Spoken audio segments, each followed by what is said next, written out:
Mumbai, India. November 2008.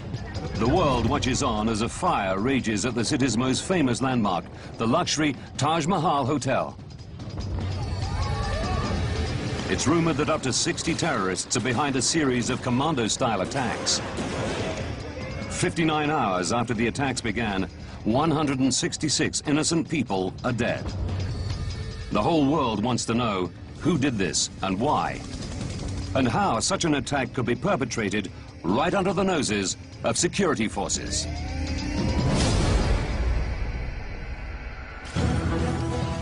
Disasters don't just happen. They're triggered by a chain of critical events. Unravel the clues and count down those final seconds from disaster. Mumbai, November the 26th, 2008.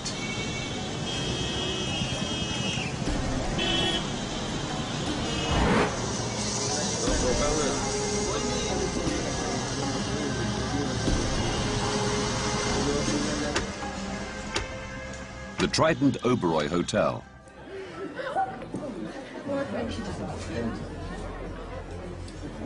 Holistic healer Rudrani Devi is with friends on a meditation holiday. It had been such an exciting day, and we were talking about what we were going to do the next day. So I was going to do all my Christmas shopping, and I had all these gifts, and I was going to do it all in one day. I had it all planned.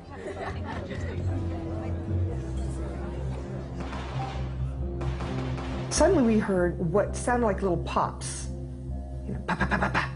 And my friend next to me turns to me and he says, well, that sounded like gunshots. And I said, you know, it did sound like gunshots. So I said, well, I think I'm going to go check it out. He was gone for a few moments. We resumed to talking about the day, and then he shows up, sits down, doesn't seem concerned. And when I asked him what's going on, he said, oh, the staff said not to worry, it's just some hooligans.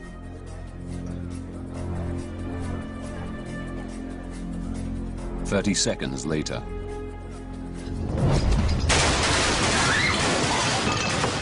I said, everyone get under the table now.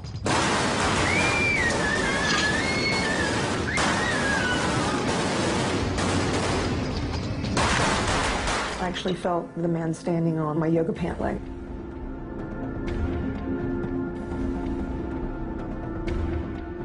I could feel his boot, and I could feel when he was shooting. I could really feel that ripple of the gunfire, and the shells were falling on me, and they were warm. They were hot.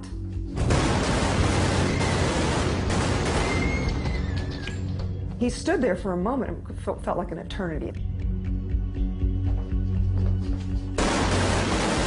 It felt like somebody pinched my arm in half. And then I just kind of felt a throbbing.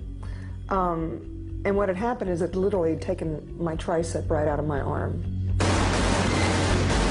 Rudrani senses the gunman move away from her table. One of my friends, he was there with his daughter, and she was screaming. She was very fearful. And I put my hand actually on the back of his neck to get his attention, and we made eye contact. I looked at him and I just went, shh. Like, we need to be really quiet now.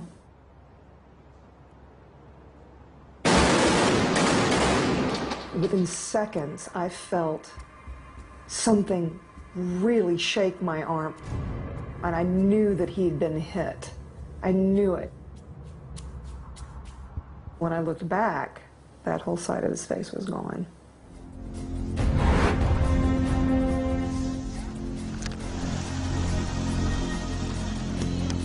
Ten minutes on from the first attack, two men exit a taxi and enter the Café Leopold, a popular hangout with Western tourists.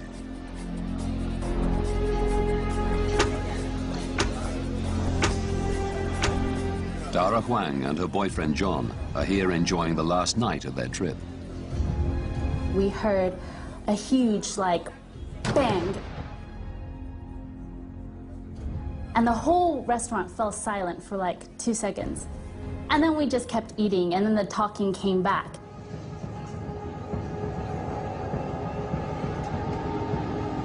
A few seconds after that, we heard consecutive shots just ring through the restaurant. My instincts were just to get up and run. John actually threw me on the floor. There's a momentary break in the gunfire. And I just thought, if I don't get out of here, I'm gonna die.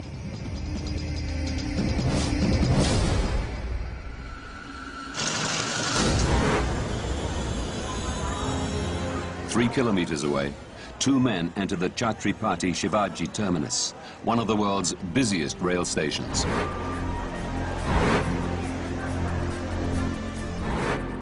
Back at the Trident Oberoi Hotel, Rudrani Devi's friend and his daughter lie dead. Believing the gunmen have left the restaurant, Rudrani sees her chance to escape. I immediately try to get up, and this is when I first noticed that my leg has been shot, and I'm watching blood actually pouring out of my leg, and I realize there's no way I can stand. And so I throw my arms up and I say, "Drag me." As Rudrani is dragged to the restaurant's kitchen, the gunmen return.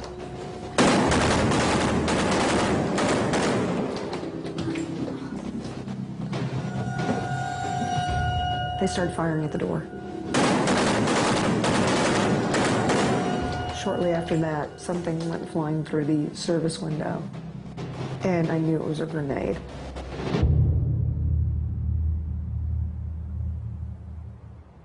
It didn't go off. At the Taj Mahal Hotel, security cameras captured two men with backpacks entering the lobby.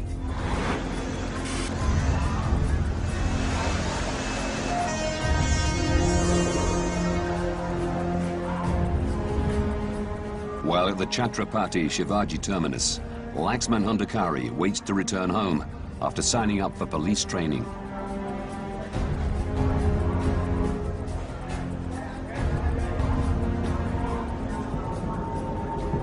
Two men armed with machine guns enter the concourse.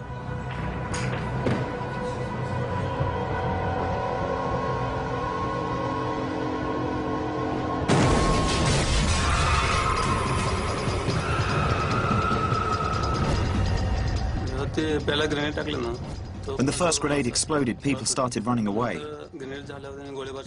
They opened fire on everyone. People were getting hit by bullets and desperately trying to get out.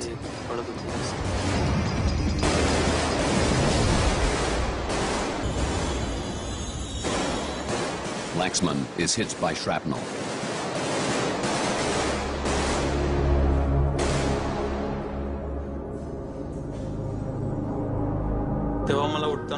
I realized the bone in my leg was completely fractured. I wanted to get away, but because my leg was broken, I couldn't.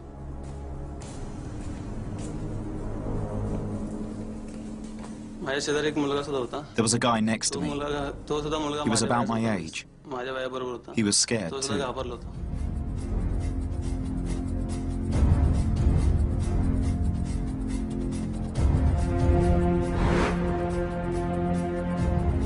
At the Taj Mahal Hotel, the two men with backpacks are scanning the premises.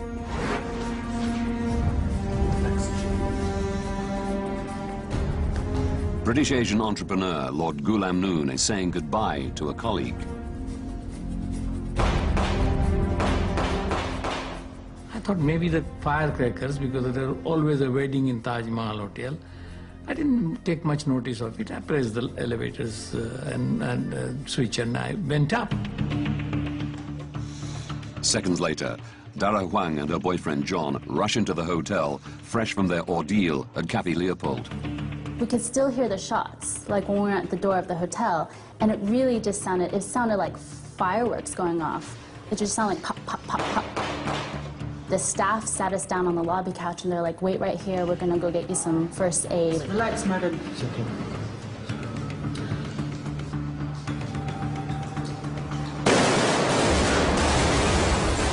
we heard the same shots again. It was just like pow, pow, pow, pow, pow, but this time shattering the glass of the hotel. And I mean, I just remember thinking like, you've got to be kidding me, like not again. As soon as I reached third floor where my suite was, one of the hotel chefs started shouting at me and says, "Sir, please run. There's a firing going on the ground floor."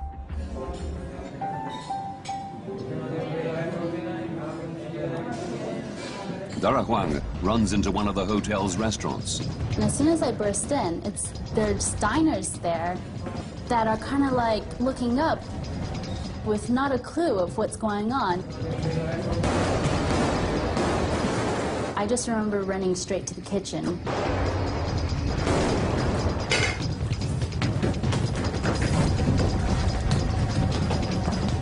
Then I hit a dead end. And I think that's when I started crying, because you feel like once you hit a dead end, you just feel like you're dead, and that's the end.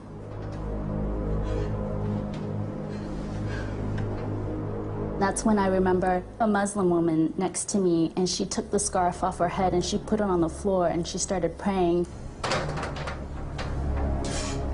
At that time, like, the only thing we could do was pray. As Dara Huang prays for salvation, back at the CST rail station, the two gunmen are continuing their killing spree. Sudam Pandaka is an armed constable with Mumbai's railway police. He usually patrols women's train carriages. The two of them were back to back and rotating round and round. They were shooting at anybody they could see.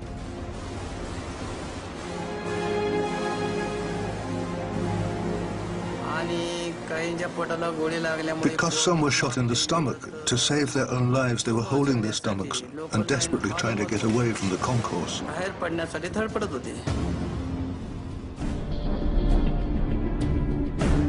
While the two gunmen roam the station firing at random, police officers surround the building. The CST station police inspector came and asked 5 or 6 policemen to go with him.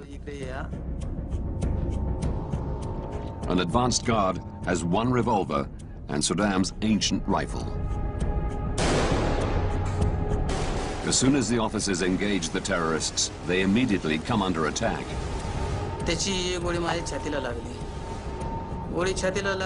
His bullet hit my chest, and I collapsed.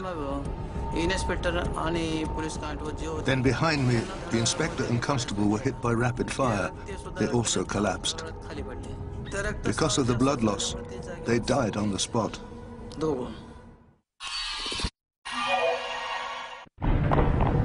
As the two gunmen from the station flee, over at the Taj Mahal Hotel, terrorists begin pulling guests from their rooms at gunpoint.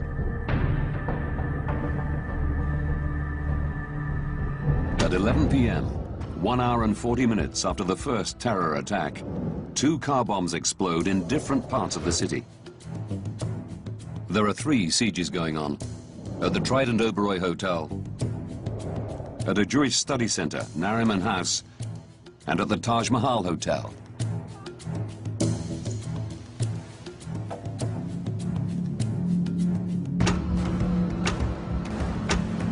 In the Taj Mahal Hotel, Lord Ghulam Noon is barricaded into his 3rd-floor suite. With him are his brother and some business colleagues. We could hear the sound of the AK-47. And the bombs were exploding. The whole building shook. Well, I said to my brother, I said, "Don't worry." And I said, "We'll all come out unscathed. We'll find a way out, don't worry."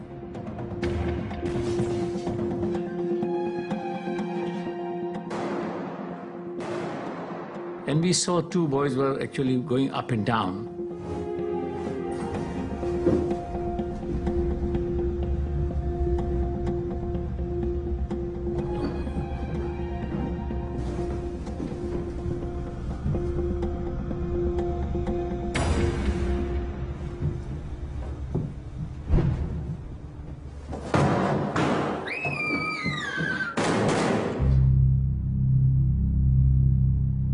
My suite was 361 and they were in 360.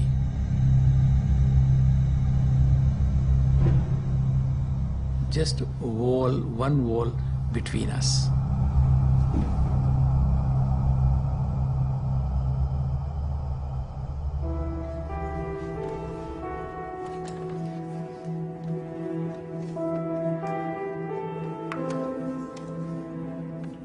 Concerned he will not escape alive, Lord Noon writes a death note to his family.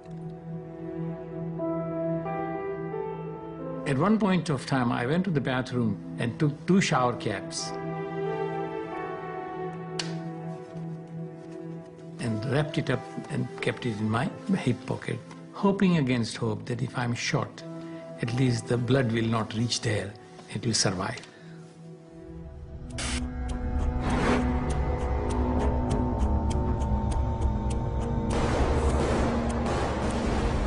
Three floors below, Dara Huang is sheltering in a ground floor restaurant.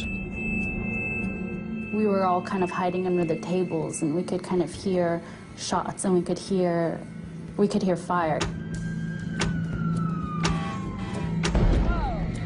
More than 6 hours after the siege began, world news is dominated by the huge fire around the hotel's dome. A fire which is now spreading through the building. I could see from the people that the smoke was tremendous in the corridor.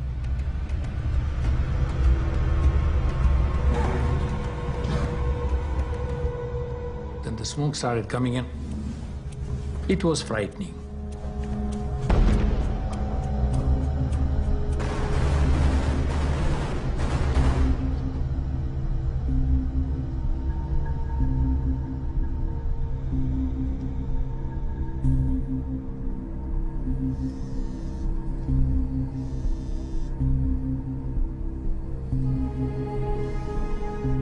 Lord Noon receives a call from his terrified family in England, who are watching events live on TV.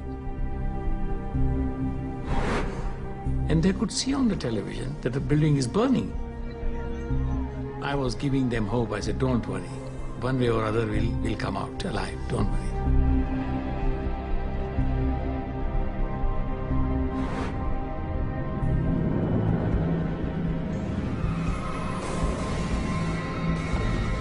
Dara Huang has been in the hotel restaurant for nearly 6 hours. Her fellow guests search the internet for news reports. We started to look at the news to see what was going on. I remember one of the things said that they're going around bombing each restaurant, so we thought, you know, well, we're sitting ducks. This man let me borrow his phone so that I could call my parents and actually say goodbye to them. Because I honestly thought I was going to die that night.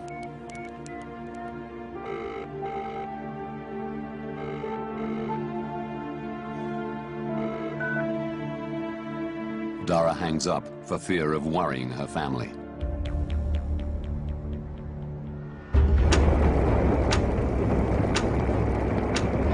We could see from our balcony that the bodies were coming out, police were going on.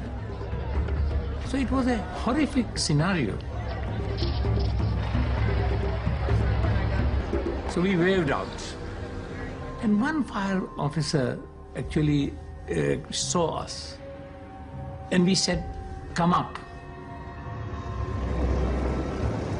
During a break in the shooting, the fire brigade raise a platform to the 3rd floor to rescue Lord Noon and his guests. As we came down, the firing started in our direction. And we could see the bullets around us. And we just ran. And that was our most lucky escape.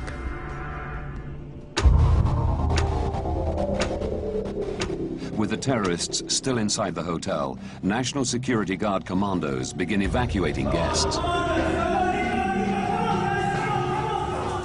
We actually just had to run out.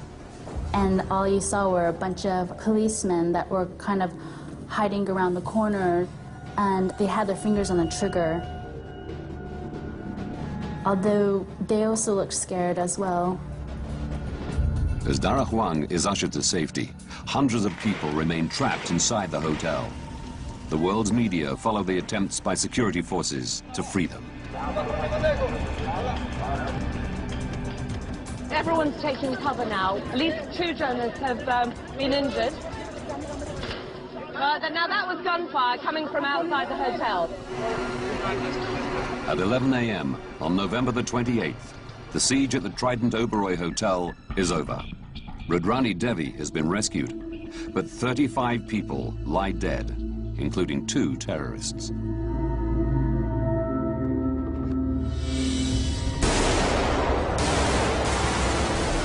Later that day, 2 gunmen at the Jewish center, Nariman House, are also killed by NSG commandos.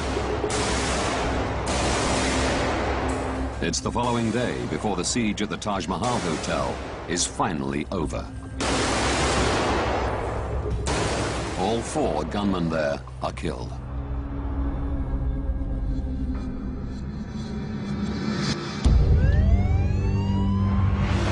The multiple attacks have lasted nearly 60 hours. 166 innocent people are dead, 18 from the Indian security services. Mumbai reels with shock. All India wants to know how terrorists could coordinate a series of terrifying attacks across the country's largest city without any apparent warning.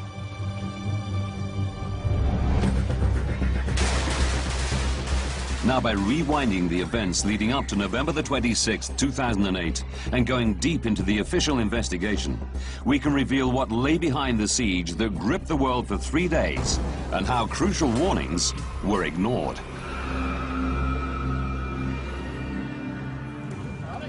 Police have the names of suspects for the massacre within hours of the first attack. At 1:30 a.m. on November the 27th, 2 gunmen are shot at a roadblock. One of them is killed. The other, 21-year-old Ajmal Kasab, kills a policeman, but is taken alive.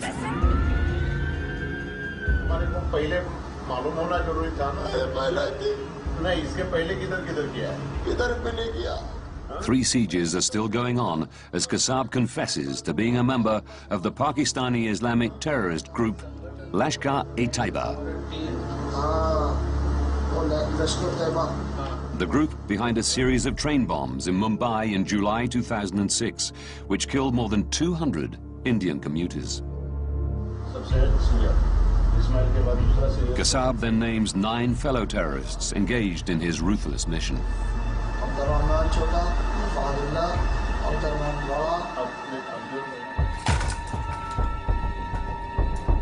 He reveals they've been put through a punishing military training program in camps across Pakistan and trained specifically for this mission.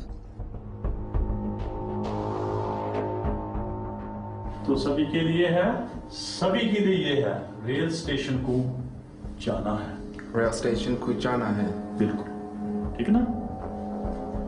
LET trained the 10 terrorists to use all available cover in Mumbai. They're taught to speak Hindi with Indian accents to ensure they're not recognized as Pakistani. जहाँ घर का पता नहीं कहाँ, जबार घर का पता है कहाँ है, जहाँ घर का पता है कहाँ है, ज्यूइश सेंटर का पता है कहाँ है, ज्यूइश सेंटर पता है कहाँ है, ठीक है।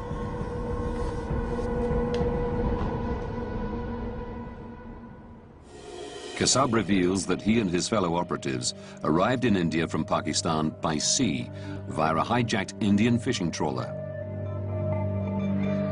With hundreds of kilometers of undefended shoreline around Mumbai and hundreds of fishing boats plying the waters, the terrorists know there's little chance of being intercepted by security services.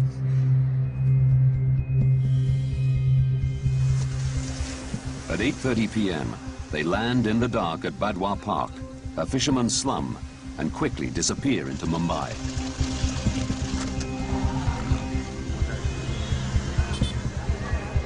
Either on foot or by taxi, all the terrorists reach their targets unimpeded. Then, with the benefit of total surprise, carry out their plan.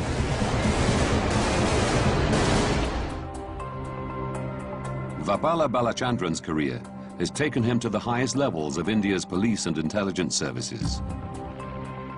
He's charged with investigating the security service's response to the attacks. Balachandran wants to know whether there was any intelligence on the attack before the event. And he learns that Indian intelligence agencies had received warnings about Lashkar-e-Taiba. There were clear-cut indications from these intelligence reports repeated, saying that Lashkar-e-Taiba is training a sea-borne squad. The attack may come through the sea. They may literally invade, and it will be multiple targets.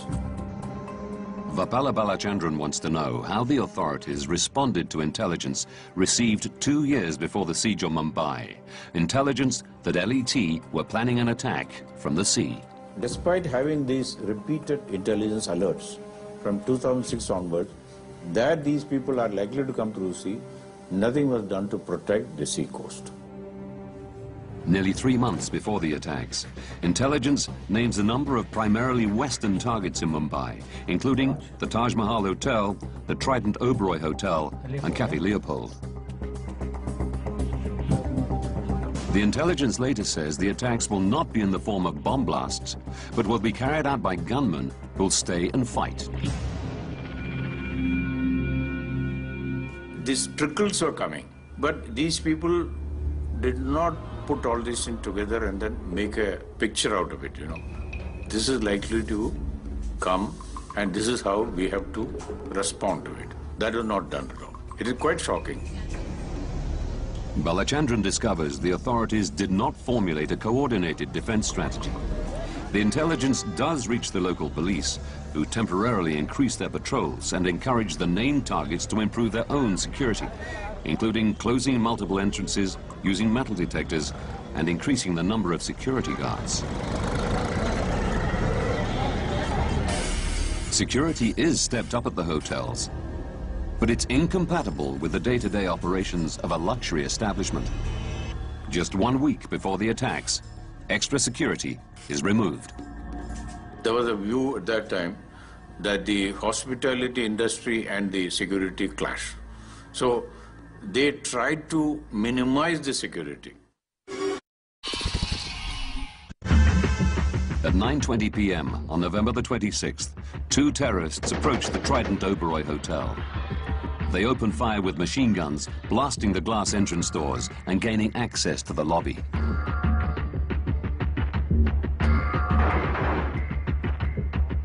They are unchallenged as they walk through the hotel. They enter the Tiffin restaurant and spray the room with gunfire, wounding Rudrani Devi and killing her friends. The chief security man, he did remarkable work, but he couldn't cope with the situation.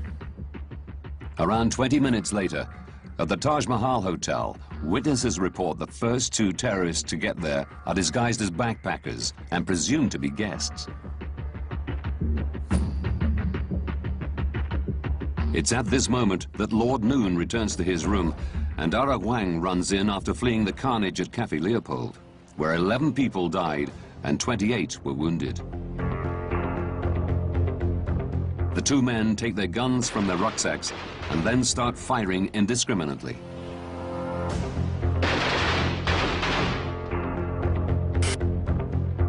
Just over 15 minutes later, the 2 gunmen from the Cafe Leopold arrive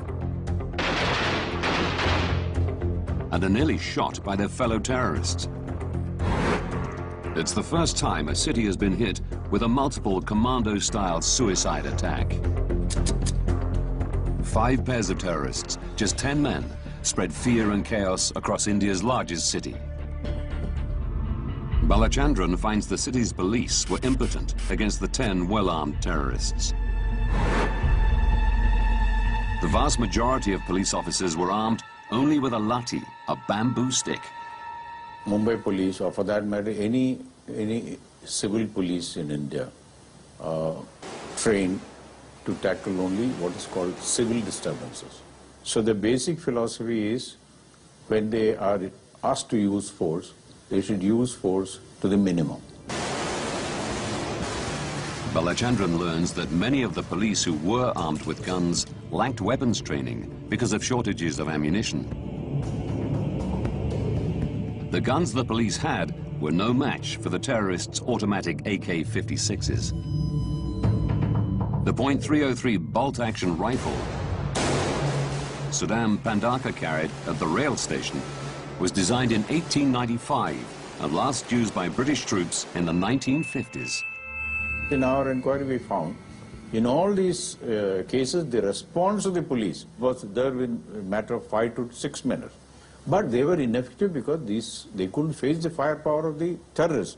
They were 10 steps ahead of the thinking of the uniformed police or security agencies.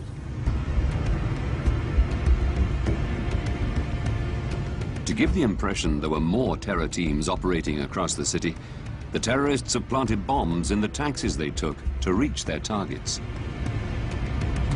When these timed devices explode in different parts of the city, police control centers are bombarded with calls.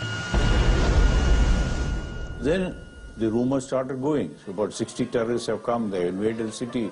The police controlled them, had no idea that these taxis were all timed devices. They thought that they were also attacked. With police overrun and the authorities slow to realize that the scattered attacks are coordinated, it's 90 minutes after the first shots are fired before a call is made to the National Security Guard, a crack team of commandos trained in anti-terrorism operations. 200 commandos are authorized to assist. Unfortunately, there is only one NSG base, and it's nearly 1,400 kilometers away in Massacre.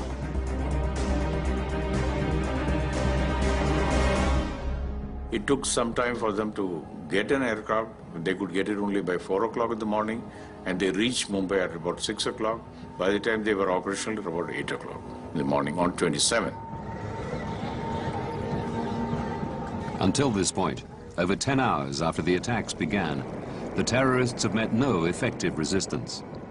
The vast majority of the 166 civilian deaths have already occurred. Maybe the killings, some of the killings could have been avoided if they had come much earlier. The Indian security forces face a ruthless enemy in the Pakistani terror group Lashkar-e-Taiba.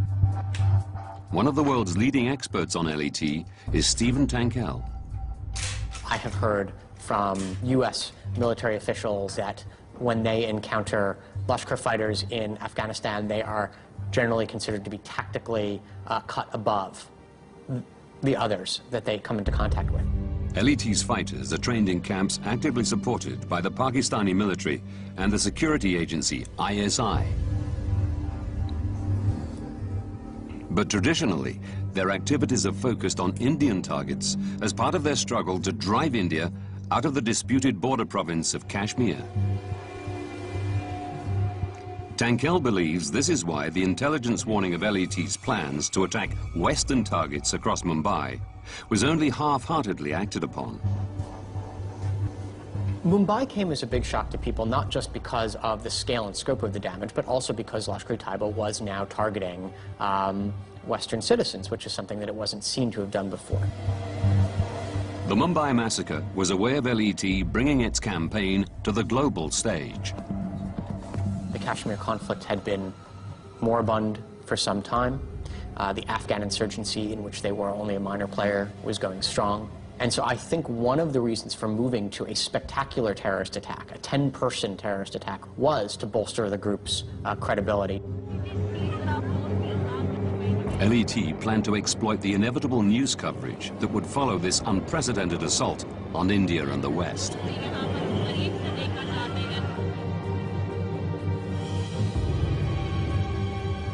The citywide attacks were designed to endure. The 10 terrorists were specifically schooled in siege warfare. They talk about having had to endure training that entailed staying awake and active for multiple days. They were sent with, dried fruit and other things to try to help themselves maintain energy levels. Knowing that just 10 men will inevitably be outnumbered by Indian security services, the terrorists are also advised to occupy the upper levels of their target buildings. In all places they went up. So that the person who is coming from a lower level had the natural disadvantage. So they were lobbing grenades. But even with the terrorists' superior training, Mumbai's police are surprised the gunmen managed to keep the 3 sieges going for as long as they do at Nariman House, the Trident Oberoi Hotel, and the Taj Mahal Hotel. With Lashkar-e-Taiba's murderous track record, India's intelligence agencies have devoted considerable resources to uncovering and tracking their activities.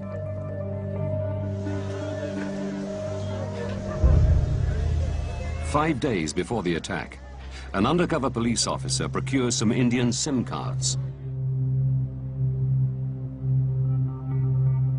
The officer then records the SIM numbers before giving the cards to an LET operative. Some of these SIM cards make their way into phones carried by the Mumbai terrorists. But, possibly aware of the potential of having calls intercepted, the terrorists don't use their phones until they reach their targets. With the SIM cards active, at 1:26 a.m., Indian intelligence officers listen in to their calls. It's too late to prevent the attacks, but what the officers hear surprises them.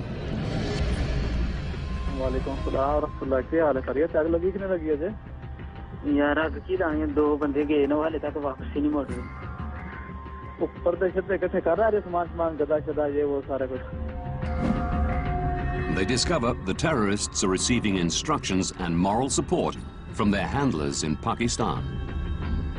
We have heard recordings from some of the handlers who are on the phone with the people in the Taj Mahal Hotel, urging them to start a fire because they knew that that would bring the media.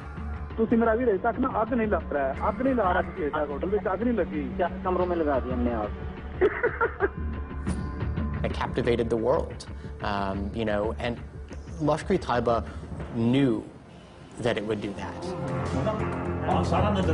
The handlers relay information from news reports to the 4 terrorists in the Taj Mahal Hotel. It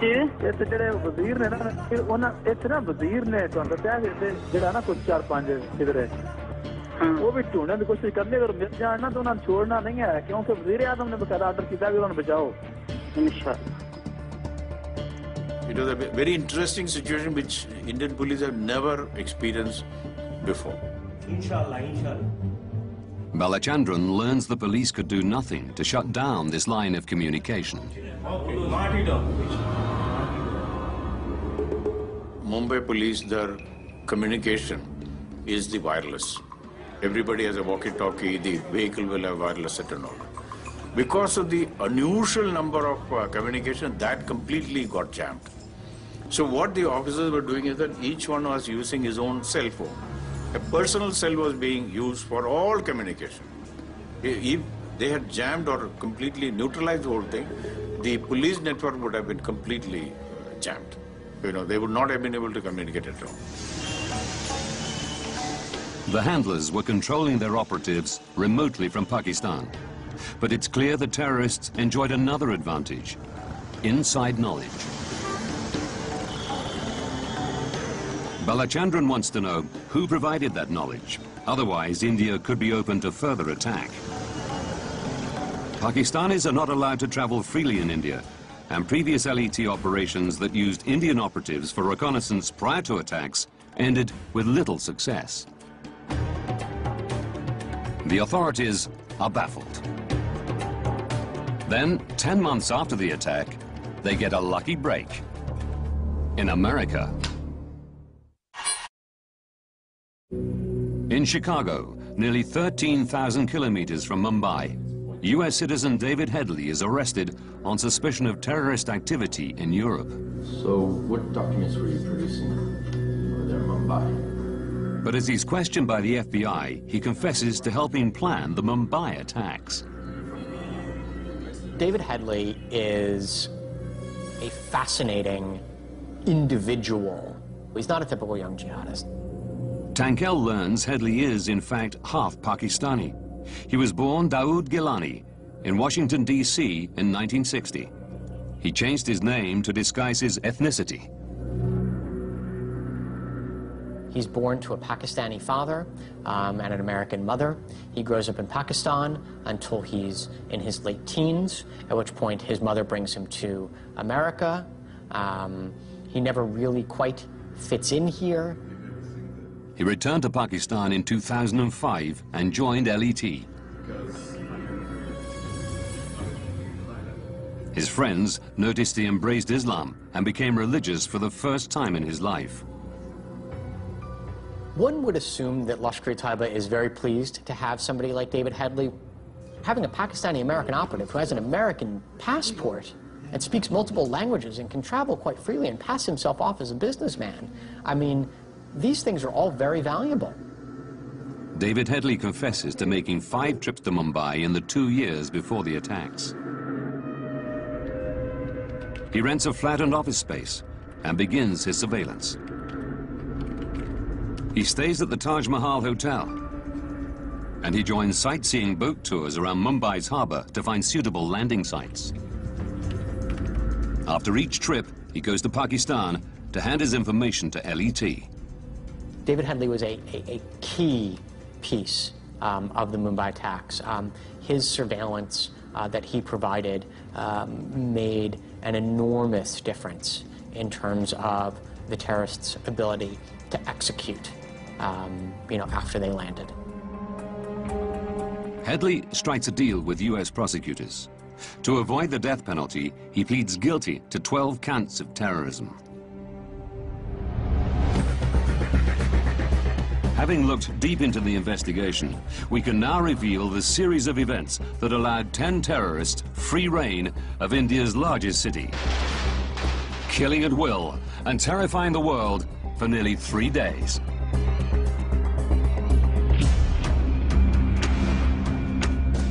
Three years to disaster. Having completed his training, Dawood Gilani is drafted to conspire with LET on the Mumbai attacks. 2 years to disaster. He changes his name to David Headley, opens a branch of a friend's immigration business in Mumbai, and begins his surveillance. Around this time, Indian authorities get their first intelligence that LET are planning to target Mumbai by sea. 11 months to disaster. Ajmal Kasab joins LET for weapons training. 3 months to disaster. Indian authorities receive intelligence saying the Taj Mahal Hotel, the Trident Oberoi Hotel, and Cafe Leopold would be attacked. But the authorities failed to devise an effective defense. 3 days to disaster. Kasab and 9 other terrorists have left Karachi, Pakistan. They hijack a fishing trawler, killing 4 fishermen. 1 hour to disaster. The 10 terrorists land at a fisherman's wharf near their targets in central Mumbai. At 9:20 p.m., terrorists stage the first of their lethal attacks. Over the course of 3 days, they target Cafe Leopold and the city's main rail station, and lay siege to Nariman House and 2 luxury hotels, the Trident Oberoi and the Taj Mahal. 59 hours after the attacks began, 166 civilians are dead and 235 wounded. The whole world has watched in disbelief at this unprecedented terrorist attack. They spread terror and panic, not just throughout Mumbai, but also, cities around the world.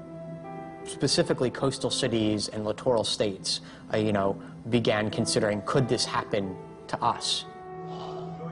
Surviving terrorist Ajmal Kasab was tried and found guilty on 86 counts, including waging war on India, and was sentenced to death.